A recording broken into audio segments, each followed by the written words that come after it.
آج ہم ایسی دوائی کے بارے میں بات کریں گے جو خارش یا الرجی کے لیے بہت زیادہ کھائی جاتی ہے۔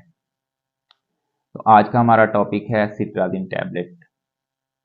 سٹرازین ہوتی کیا ہے، اس کے فائدے کیا ہیں اور اس کے کیا نقصان ہو سکتے ہیں، اور اس کو استعمال کرتے وقت آپ نے کون سی احتیاطی تدابیر اپنانی ہیں۔ تو سب سے پہلے بات کرتے ہیں کہ سٹرازین ہوتی کیا ہے۔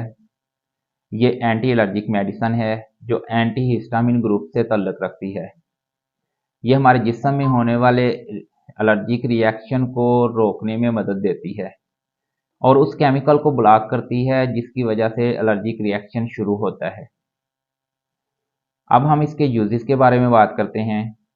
اگر آپ کی سکن پہ ریشز ہیں، دانے بنتے ہیں، الرجی ہے یا ہر وقت خارش رہتی ہے تو اس کے لیے یہ بہت زیادہ استعمال ہوتی ہے۔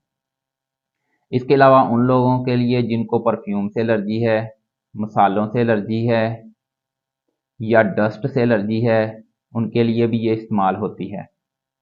موسمی نزلہ زکام میں بھی یہ استعمال ہوتی ہے۔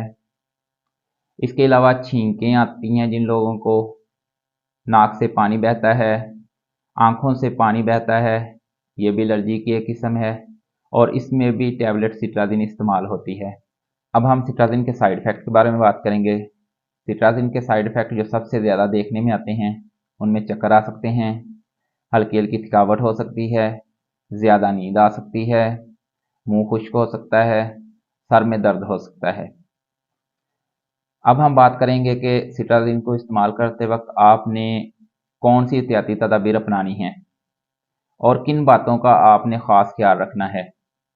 اگر آپ کو کڈنی کا کوئی ایشو ہے یا لیور کا کوئی ایشو ہے یا دل کی کوئی بیماری ہے تو بھی آپ نے سٹرازین ٹیبلٹ ڈاکٹر کی ہدایت کے مطابق ہی استعمال کرنی ہے۔